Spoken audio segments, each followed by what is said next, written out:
how you doing? Today we are going to review the 5th Ice Age movie, which is Ice Age Collision Course. And in Ice Age Collision Course, during his misadventures, Scrat finds a mysterious spaceship that also leads him all the way to space, which leads to good things happening like the planets forming the solar system. That's good. But it also leads to bad parts like a meteorite hurling towards Earth and trying to kill everyone. And Manny, Sid, and Diego see this happening and they're like, oh god, this flying thing is hurling towards Earth. We should probably do something. And it's up to Manny, Sid, Diego, and the rest of the Ice Age crew to save the day, and to avoid the Ice Age from even happening. Now here's the thing about me, I like the Ice Age movies. The first one was a nice movie and had good characters, great humor, great thematic elements, and the director of that movie was Chris Wedge, who also happens to be the voice of the saber-toothed squirrel, Scrat. And I love that character, I always have. And after Chris Wedge stopped doing direction of the Ice Age franchise, some idiots at Blue Sky decided to make this into a franchise. And then we got the second one, and it wasn't good. And we got the third one, and it was okay. And we got the fourth one, which was bad. And now we get the fifth one, which is...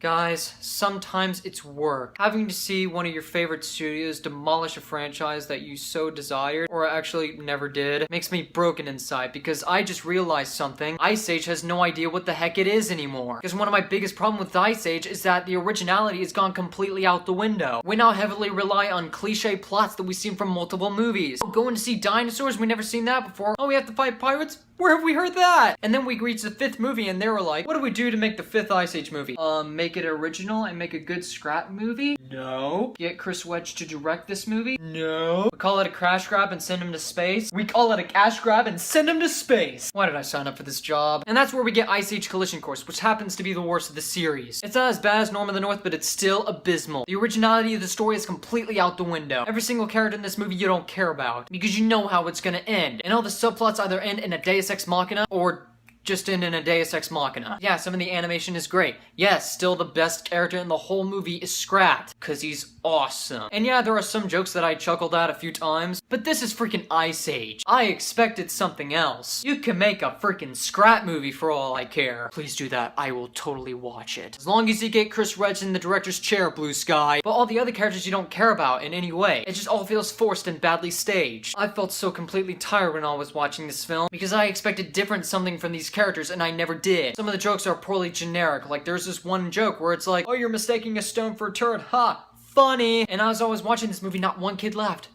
Not one! Well, you know, except for a teenage couple beside me, they were like, I don't know, 20 years old? God, I'm almost 20 years old.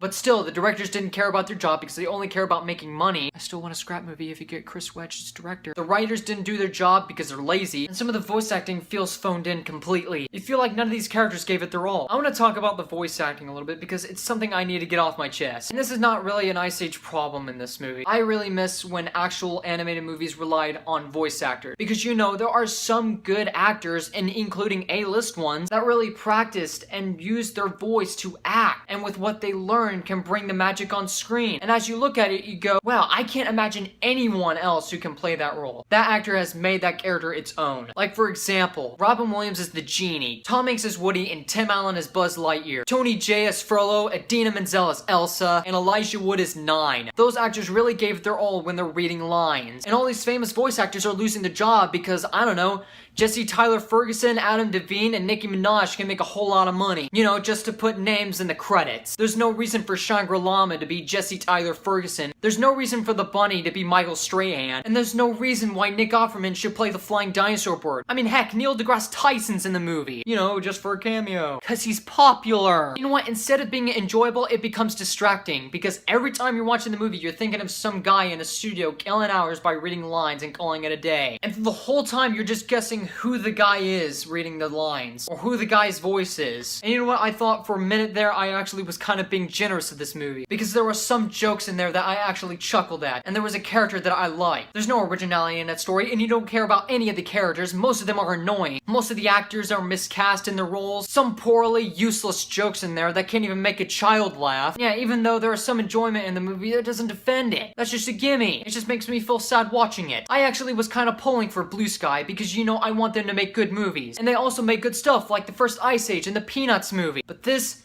Oh my god. Not as bad as Norm of the North, but my god, is it a stinker. You're pandering to the lowest demographic. You should be better than that, Blue Sky. You should be better than that. And you know what, guys? Don't pay money to see this movie. Go pay money and buy the Blu-ray of Ice Age. Go buy the Blu-ray of the Peanuts movie. Anything else. Just don't pay money to see this movie. I'm not mad. I'm depressed and sad and kind of angry. Ice Age 5 isn't a war crime or anything. It's just disappointingly bad. But you know what? I'm calling it a day right here. That is my review of Ice Age 5 Collision Course. Comment below, let me know what you thought about the movie. Find me on Facebook, Google+, or Prime Mission me on YouTube if you feel like it. My name is Luke Nukem, and Blue Sky, I want you to make a better movie. Show us what you're made of. You're better than this.